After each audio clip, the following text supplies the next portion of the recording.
네, 어제 윤석열 대통령이 우크라이나를 방문해 젤렌스키 대통령과 정상회담을 가졌습니다. 양국 정상의 발언부터 먼저 듣고 오시겠습니다.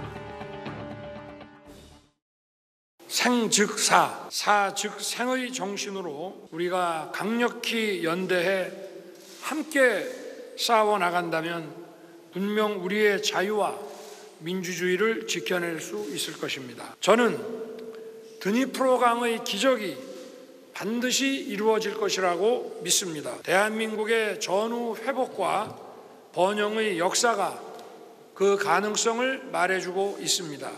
Республіка Корея твердо підтримує суверенітет і територіальну цілісність України, надає нам значну політичну, безпекову, економічну, гуманітарну підтримку. 네, 생즉사, 사즉생. 이 말이 나온 이유는 이렇습니다, 배경이. 지난 3월에 이 젤렌스키 대통령이 자기 목숨, 자녀 목숨 잃는 일을 두려워하지 않는다면 무언가 잘못된 사람이다. 하지만 대통령에겐 두려워할 권리가 없다. 어떤 경우에도 위험에 처하기는 마찬가지다. 이렇게 얘기했는데 아마 윤석열 대통령이 이 발언을 기억해서 이순신 대통령의 발언을 갖고 온 것이 아닌가라는 생각이 듭니다. 자, 윤기찬 위원장님. 정말 이 자유를 지키고 평화를 지킨다는 게 참 어렵다는 그 말이겠죠? 그러니까 저것이 예전에 뭐 임진왜란 때 그 부분도 있지만 낙동강 전선에서의 6.25 때 그 교훈도 있거든요. 예. 그러니까 아마 국민이나 국제사회에 던져주는 메시지의 일환일 수도 있는 것이고 지금 일각에서는 여러 가지 뭐 다양한 해석이 나오지만 사실은 이게 국제 정세가 이렇게 흘러가고 있는 것이거든요. 그러니까 공산주의, 전체주의 국가들과 자유민주주의 진영 간의 어떤 대결이 시작이 돼 온 거예요. 이것을 저희가 선택하는 부분이거나 저희 이끌어낼 수 있는 부분이 아니고 국제 정세 흐름을 잘 읽고 거기에 대처하는 것이거든요. 아까 김영남 의원님 말씀 주셨지만 거기에다가 또 하나 우크라이나 같은 경우는 재건 사업이 있기 때문에 여러 가지 측면에서 보면 윤석열 대통령의 이번 우크라이나 방문은 참 잘한 선택이다. 여기에 대해서는 정치적인 어떤 뭐 평가 여진이 있겠지만 국익을 위해서는 좀 자제해야 된다. 왜냐하면 성과가 반감되기 때문에 조금 자제할 필요가 있다 이렇게 생각합니다.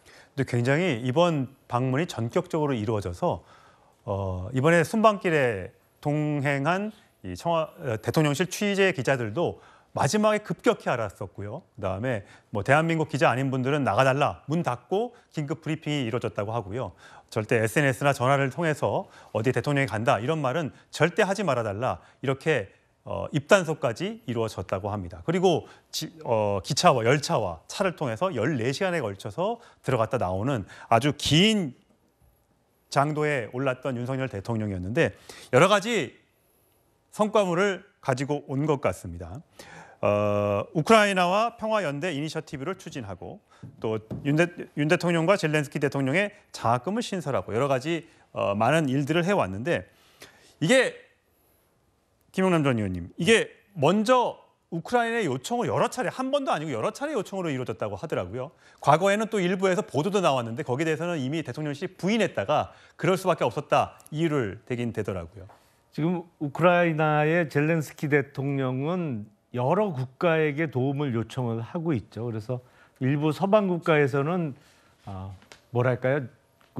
그동안의 지원에 대해서 고마움을 좀 먼저 표시해야 되는 거 아니냐 이런 약간의 불만의 소리도 나왔다고 하는데 우크라이나 입장에서는 또 한국이 특별한 경험을 갖고 있지 않습니까? 6.25 전쟁 이후에 완전히 폐허해서 다시 재건된 국가 그리고 원조를 받던 나라에서 원조를 하는 나라로 성공한 대표적인 케이스이기 때문에 젤렌스키 대통령 입장에서는 대한민국에 대해서 지원도 많이 요청하고 또 한국의 케이스를 많이 보고 배우고 싶을 거예요. 그래서 우크라이나 재건 사업에 있어서도 한국의 도움뿐만 아니라 한국의 업체들이 많이 참여하게 되지 않을까 싶습니다. 예. 규모가 워낙 어마어마할 것으로 예상이 지금 되거든요. 젤렌스키 대통령도 윤석열 대통령에게 적극적인 한국의 지원을 요청하기도 했다는 소식이 들어와 있는데